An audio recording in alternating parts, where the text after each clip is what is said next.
Good morning, everyone. How's it going today? Today I bring you a new format right here. I'm going to be recording with my iPad, and we're going to be going over the entire architecture of Pi. Pi, of course, has been taking the world by storm, and it's actually very minimalist, and it's very beautifully architected and designed. So we're going to be taking a look at how it works actually, so that you can think about probably creating your own. It's a very educational project if you want to go about it, or if you're just interested in understanding what's really happening behind the scenes and why Pi is so well designed. This video is also for you. So we're going to be talking about mainly two things. So we're going to be talking first of all about the agent core, which is basically just the agentic loop that runs behind the scenes, and this one right here can also be called via RPC or in a programmatic way via the SDK. And then we're going to be taking a look at the Pi interactive way, which is the actual functionalities that are added via the terminal user interface. Okay, so without any further ado, let's actually get started with the Pi core. All right, so let's start off with Pi core. And in order to start with Pi core, I think that it is very, very important to understand that the main part of Pi as a design is just its agent core. Okay. In other words, it's its agent loop. Let's just call it loop instead. Agent loop. And this is going to be very straightforward. It is essentially all the steps that are going to happen every time that you start a conversation with Pi. So let's suppose that you start a conversation with Pi and you're going to go right here. And the first step that's going to happen after you open Pi for the first time and send the first message is it's going to initialize its context. Okay. Now, what does this mean? This means that it's going to put together a bunch of different things. First, it's going to put together its system prompt. And this system prompt is hard-coded into Pi. You can, of course, update it by creating your own system.md in your workspace. But in this case, more often, it is going to be loading the pre-written system prompt. I'll probably leave a link in the description if you want to take a look at it. It is very, very minimalist. Don't try to make it more minimalist. It's already like a few lines of code, a few lines of instructions. After that, it's going to append all the agents.md files that you have, both in home and also in your current working directory. Okay. So, of course, be sure to not add too many agents.md files, because that will just bloat your system prompt. Actually, I think I made a mistake. This is not .agents, just agents.md file. After that, it is going to append all the skills descriptions. Okay, description. So all the skills that you have loaded into your agent, it is going to load the descriptions, and it is going to do the same thing with the tools. So all the tool descriptions are also going to go into the initialized context. Okay. And there you go. And then after that, it is going to append your message history like this, and your current message right here. So if this is a new conversation, then there is not going to be any message history. If this is an ongoing conversation, there is going to be a message history. And if the conversation was compacted, this can be replaced by the summary of your previous message history. Okay.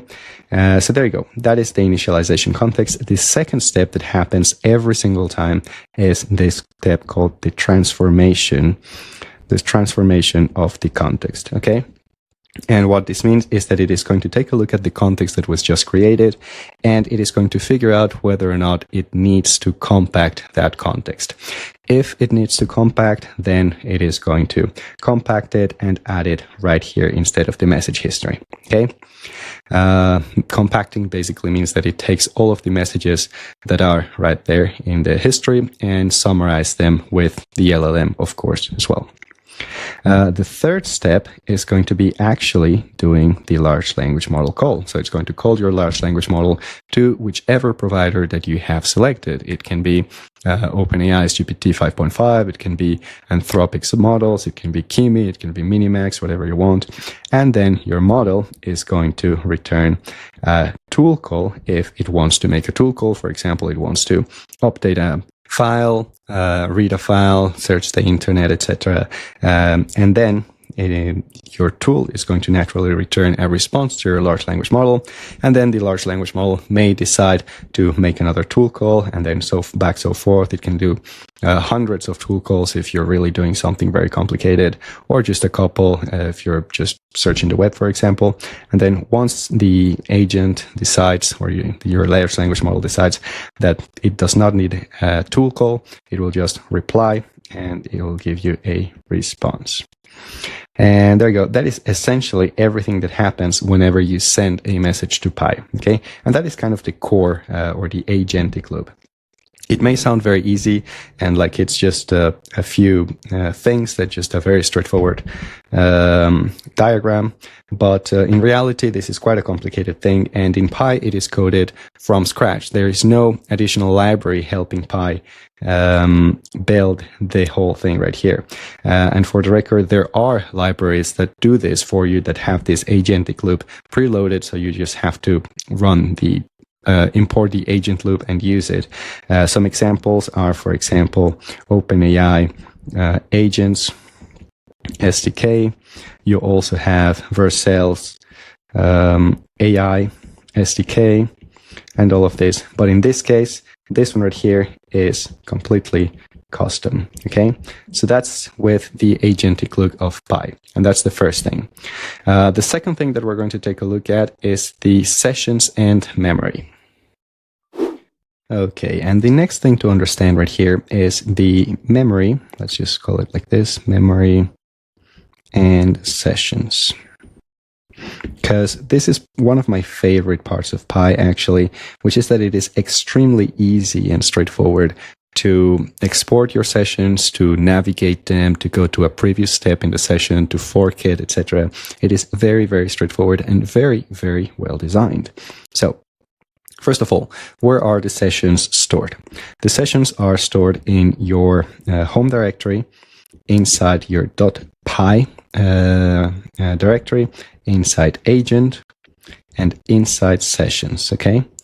And inside here, you're going to see a bunch of different directories, and they're going to be mapped into each one of your working directories. So for example, let's suppose that you were working in an application called dashboard, and it's going to be a dashboard directory. Then let's suppose that you were working in an application called weather app. There's going to be that directory right here, etc. So here's going to be a list of directories, and then inside each directory you're going to have each session with their ID, etc. And it's going to be stored in JSON-L. And what this basically means is that it is going to be just a very straightforward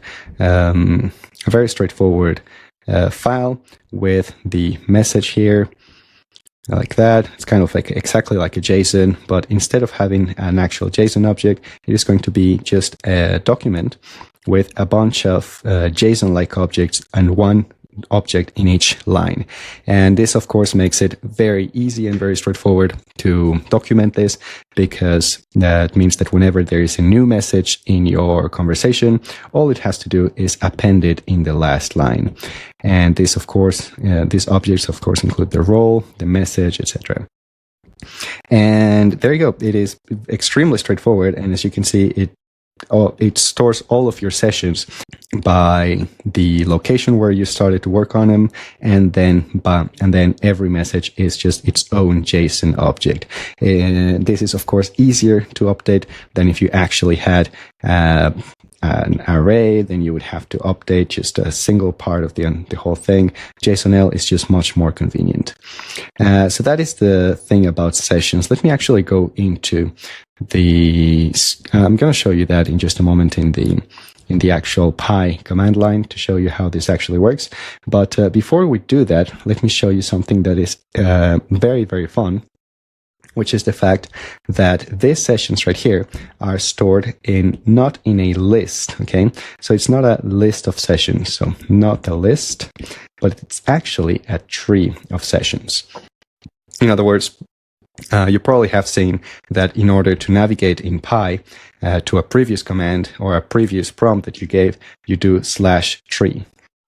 And the reason for that is that all of these messages right here, they have, of course, the role, the message, and they also have a property called parent. And they also have their ID, okay? So this one right here, the parent will refer that the fact that this message bifurcated probably from a previous message. So right here we can have the role, the all of its information, and here we have the parent. And this parent will be 111. And this one right here is going to have an ID of 111. So now Pi knows that this message comes before this one, but maybe you bifurcated from this one into another message. So you will have you fork the conversation. So here you will have all of your conversation history, and here you will have another parent, 111.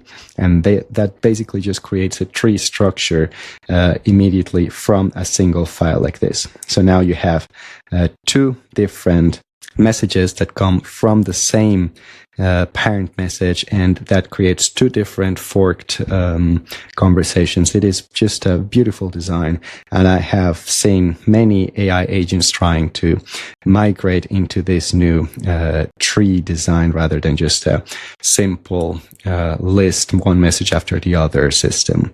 So that is the thing that you're going to be seeing much more often in the coming agents that are coming out. So now that we have seen this in the actual map right here, let's actually show you what it looks like in the screen. All right, so let's go right here into my command line. And as you can see, I have this very nice session where I just talked to the agent about creating some videos, etc. And I had my whole video workflow automated right here. And let me show you what happens when you go right here and you do /tree. As you can see, you have a bunch of different messages. And here what we're actually doing is we're going vertically. We're navigating through this list of messages in this JSON-L file. As you can see, a bunch of messages are actually tool calls. And a message can be also a user message, an assistant message, etc. And what's going to happen right here, let's suppose that I want to go right here to this message right here. I can tell it to summarize the previous part of the conversation. And now this is going to create a new message in my JSON-L file.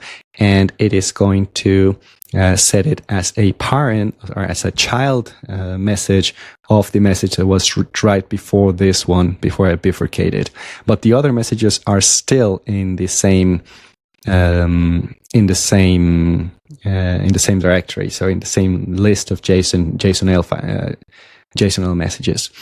So there you go. Here is, and if I go right back into tree, you can see that here we have a bifurcation, and you have the summary and the whole thing that I can just take over. Let me show you what this looks like in the actual Pi directory. So as I told you, you go to Pi agent, and inside of here you go into sessions. And let me just show you, inside of here you have all the sessions in the different directories that I have run Pi. So I have inside users, Alejandro, agent skills, video tool. This is one directory. Of course, this is not the exact name of the directory. It is like the path to that in a more standardized way. And I can access any of this. So for example, I suppose that I go into this one right here. Suppose that I go here. And as you can see, I have two sessions right here. So I can just open, for example, the last one, which is going to be this one. And as you can see, it is just a list of JSON-L files with all of my conversation right here. And as you can see, every JSON-L file starts and ends with this curly braces and just shows the whole thing of what happened. Actually, let me show this to you in code, in VS Code. There you go. Now I open the same thing on VS Code, and as you can see, every single line is a single message. And as you can see, each one contains the type of message, which can be a message, its ID, its parent ID, as I was telling you, to create the tree structure, the timestamp, and the actual message right here. So there you go. That is how sessions work. Now let's actually take a look at the next part of the PyCore setting, which is the tools.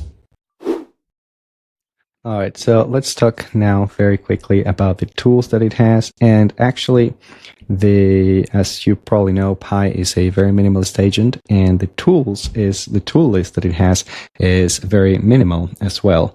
So it actually only has 4 tools. The first one is the read tool. Then it has a bash tool, and then it has an edit tool and a write tool, and that's all it has. There is no more than that. You can of course add additional tools to Pi if you want. You can ask Pi to create a new tool. You can install packages for it to add new tools, but just out of the box it comes with these 4 tools. I would myself add web search. That's the only tool that I always install when I use Pi. So that would be my real minimalist setup. But just by having this, you already have a great minimalist setup, actually. It does, however, let me just mention something very quickly that it's not often mentioned. The fact that, yes, you have 4 tools, but there are 2 additional tools that are grep and find. And these additional tools are essentially the same thing, or things that you can already do with Bash, but these additional tools are by default disabled, because they are supposed to be enabled only when you want to use Pi on read-only mode, right? So you probably don't want to give it access to Bash. So if you're going to be running Pi with //tools, --tools, and here you pass as an argument what tools you want to use, you can mention that you only want, for example, read, grep, and find, and that is going to give you a Pi system that will be read only. And this is of course very useful if you're running Pi programmatically. So for example, if you're running Pi through RPC, that is going to be very useful, because you probably don't want Pi to edit your files if you're just automating a few workflows. So that is for the tools. It's very straightforward. Let's now take a very quick look on extensions. All right, so let's talk very quickly about extensions, and you probably know already what these are if you have used Pi, but in case you haven't, extensions are these packages or things that you can add to Pi to modify its behavior, because of course it is a very minimalist setup. It comes with only 4 tools by default. It does not come with either MCP support or with web search or anything like that. So extensions are kind of this ready-to-use packages that you can just install on top of Pi, and Pi will have all of these features out of the box. And it's very, very cool. Let me tell you some of the things that you can do with extensions. So I'm just going to add here extensions like this. And some of the things that you can do with extensions are, for example, register new tools. You can subscribe to events.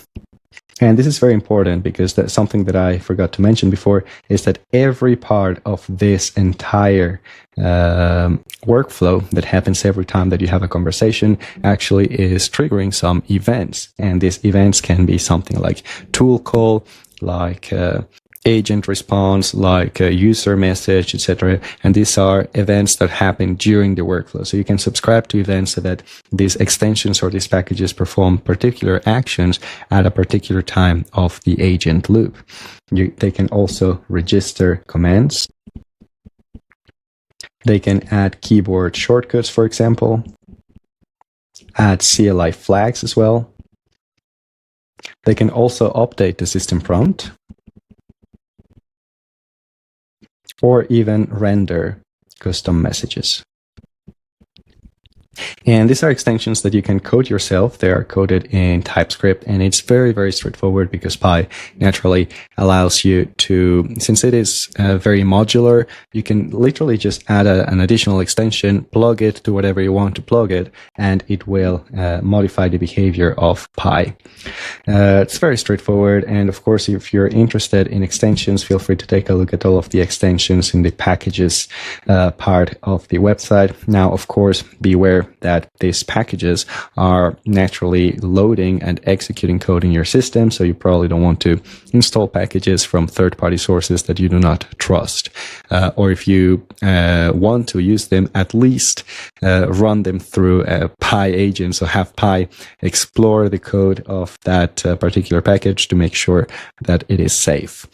So that is one thing. Now let's talk about skills and the system prompt in Pi. All right, so let's talk very, very quickly about the system prompt. It is very, very straightforward. So the system prompt, it's very straightforward. There is just a very simple, I can leave a link in the description if you want to actually read it, but it's very short. It's about 20 lines long. And basically all that it does is it tells the agent, you are a helpful assistant, you are Pi, helpful assistance, then all the appended sections, because you can also append your own system prompt to it just by creating your own append low-system.md file. So you can do append low-system.md file in your .py directory, and this will append this one right here to the right after the URPy part of the prompt.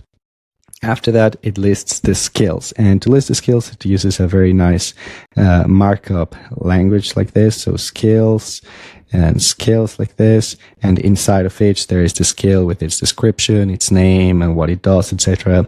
And this is very useful, and it's very important to leave it in markup files because this is actually going to be parsed by the terminal user interface later on. I'm going to be talking about the TUI in a bit, but this is very, very useful, and this is very, very important.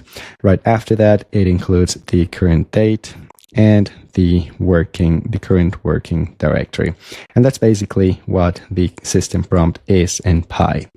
And something important as well that you should keep in mind is that you can, of course, override it if you create your own system.md file in .py.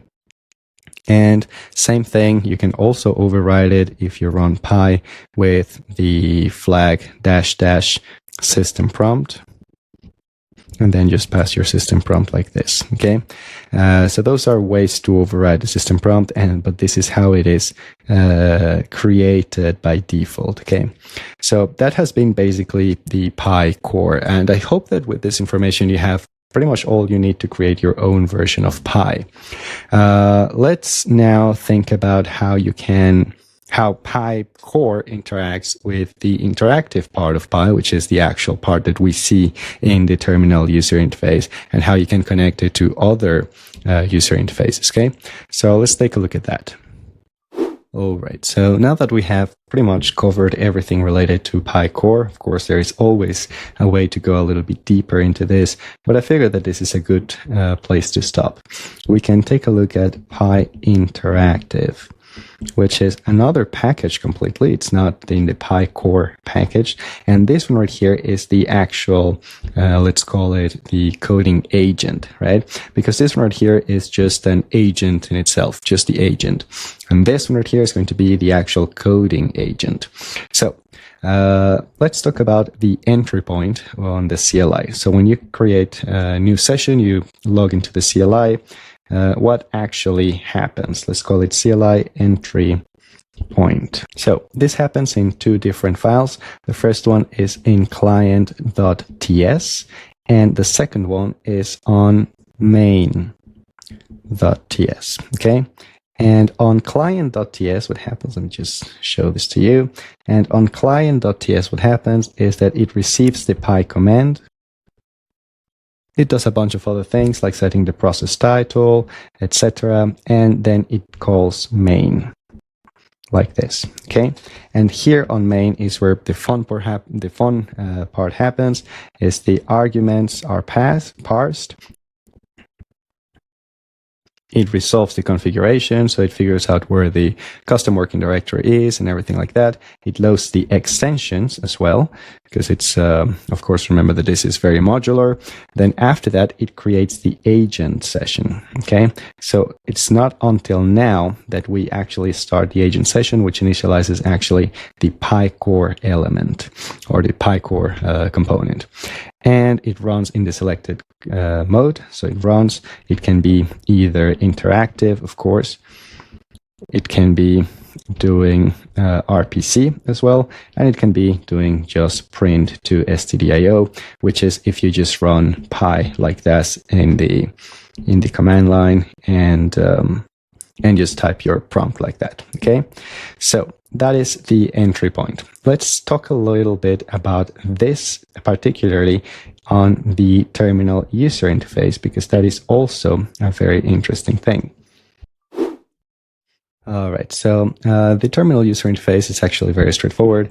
You have probably already seen it on, you can see that it is very, very modular. You have your input right here, you have your messages on top, and then you have a bunch of information in the nice little bar at the bottom, and it's pretty useful, actually, pretty fun, and very, very minimalist, and it does not flicker, which is great. And everything works very well in a very minimalist way. And the reason for it is that it is, first of all, it is completely custom built. So it does not use textual or anything like that. It is completely custom. And then something else is that it is component based. Okay. Component based. And then about that, you have to consider that each component basically is responsible for its own rendering, for its own inputs, and also can be updated dynamically. So yeah, that is something to consider. It can, of course, subscribe to a bunch of different events that are released by the agent core, but it is completely custom built. And that does not mean that you cannot add your own graphical user interface on top or your own TUI on top. But this one right here, the one that comes out of the box, is completely custom for Pi. Now let's talk about the compaction, or the way that Pi deals with compactions, because I find that is very interesting. All right, so now let's talk very quickly about the way that Pi deals with compaction, because many different agents deal with this in different ways. And I figure that the way that Pi does it is actually not only very minimalist, but also very simple and very intuitive. So I have seen some agents, for example, try to measure how long your context is by taking the number of characters in the entire context and dividing that by 4 to figure out how many tokens approximately are there. Now that, of course, I've seen some agents do that, especially at the beginning when you don't have a response from the LLM yet, and that seems to work. However, Pi does not do that at all. It just relies on the feedback that the response from the LLM gives you. Okay, just assumes that on the start, you're not going to send a super long message anyways. So what happens is that that Pi calls this function called check compaction, like that. And it calls it on 2 different occasions. The first one is when an agent ends. That is to say, when the agent finishes a turn and it gives you the actual response from a tool call or whatever, and also before the prompt. So before the prompt. So if you have, so that is before you actually start sending a message. That's the other moment when this checks for compaction. And the reason, of course, naturally to check for compaction is that you do not want your context to be too long, so that when the agent is going to reply, it is going to just overload the context window. And you, of course, don't want to overload the context window from the start either. So what happens right here is that once the agent responds, it measures how many tokens are in your response. And some agents, some LLM providers actually return to you in the response the context, okay? So the context tokens. So if those are present, then it just takes them directly from there. If they are not present, however, it calculates the context by adding together the following things. So usually whenever an LLM gives you a response, you get a usage. Let me just go right here, a usage parameter that includes the usage input that mentions how many tokens you input, then includes the usage.output that mentions how many tokens were generated by the LLM. And on top of that, it usually mentions the cache.read and the cache.write. And by adding all of this together, let me just say that here, by adding all of this together, then it calculates the context by naturally every single time that an agent ends a turn or before the user sends a tool call. Or before the user sends a prompt. So there you go. That is for compaction. And of course, if you want to take a look at what the compaction actually looks like, it is also very minimalist. Let me see if I can find the actual code right here, because it is very, very fun. Let's see. Oh, here it is. Let me switch to the computer to show you the actual compaction prompt. And here we are. We are inside packages, agent, source, harness, compaction, and inside compactions.ts. And as you can see here, we have the summarization system prompt. It says, let me just wrap this right here. You are a context summarization assistant. Your task is to read a conversation between a user and an AI assistant, blah, blah, blah. And something pretty cool is that here you have the complete system prompt that you have. So the messages above are a conversation to summarize, create a structured context checkpoint summary that another LLM will use to continue the work. And here's the exact format. So you mentioned the goal, the constraints and preferences, the progress, what is done and what is in progress, what is blocked, the key decisions that the agent has made, the next steps, and the critical context. Keep each section concise, preserve exact file paths, function names, and error messages. And it has a slightly different prompt for updating an existing already context summary. So as you can see, it is very, very straightforward. And let me see if I can show you something fun right here. Let's see if I can just open this like this. And let's just go back into working repository. And here I'm in a working repository. I'm just going to resume one of this. Let's see if this works. And there we go. Something that I can do right here is just ask it to compact the whole thing. And so we're going to see the exact compaction that it generates right here in just a moment. And there you go. Here we have the compaction. And if you want to take a look at it, you just do Control-O to expand. And as you can see, we have the exact compaction that follows the prompt that we just saw. So the goal is this, the constraints and preferences are this, the progress, what is done, what is in progress to be done, and what is blocked, the key decisions it has done, the next steps, the critical context, original request, early progress, etc. So there you go. That is how compaction works. Now let's take a look, last but not least, at how the Pi interactive agent deals with skills. I think that this is very, very fun. All right, now something that I wanted to mention precisely about this, and it is very interesting, is how Pi deals with skills and with custom prompts. So custom prompts. These are two different things, and they are both dealt in a very similar way. Now, in case you're not familiar with scales, scales are these MD markdown files that contain a lot of very clear, detailed instructions, and at the header, they have a name and a description that is loaded into the system prompt. And when it comes to custom prompts, they're basically just custom /commands. So you can do just like your /command. And this is going to be replaced with your system prompt at the Pi interactive layer. So this is never going to reach the actual Pi core. And that is very important. Now for custom prompts, it's very, very straightforward. Whenever you send a custom / command like this, the CLI is going to read it and it is going to turn it into the actual prompt that you had stored in your custom prompts. So that is very straightforward. The part that I find most interesting is how skills are managed. So remember, we mentioned before in the system prompt that here there is a section with all the skills available. And that is, of course, the first part of the skills workflow.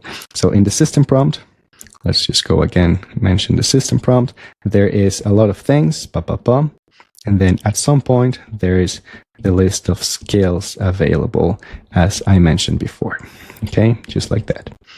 And so now your agent, Pi, and your LLM knows that it has skills to work with. Okay, so it is actually aware that it has skills. It is not aware that it has custom / commands because they just reach Pi completely rendered. But for skills, they don't reach Pi completely rendered, actually.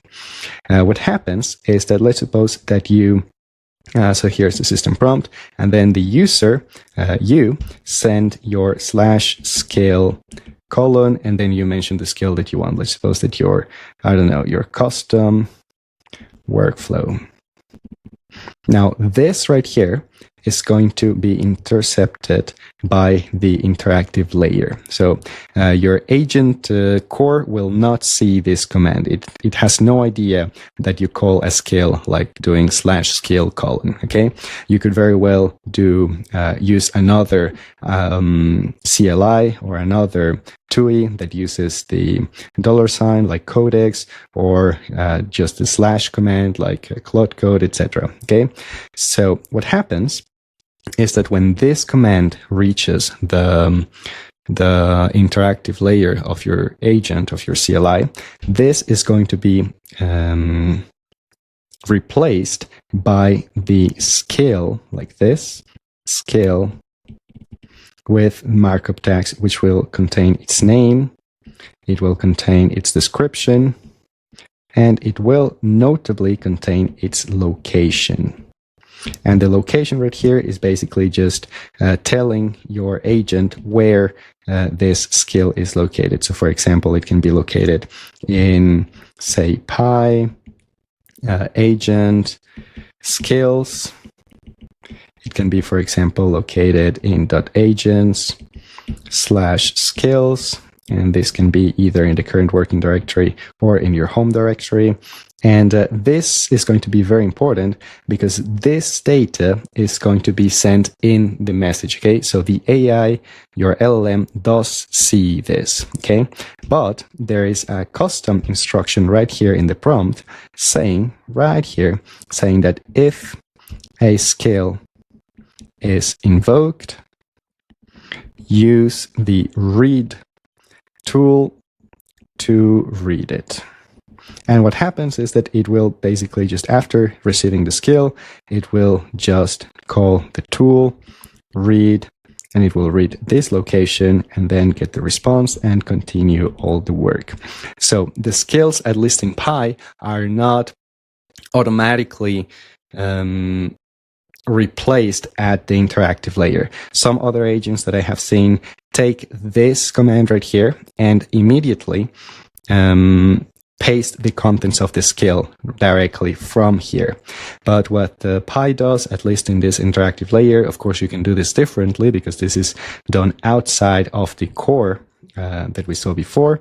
What it does is it just sends the skill that was called with the name, the description, and its location, so that Pi manually opens it with a tool call and gets the results and then just continues with the rest.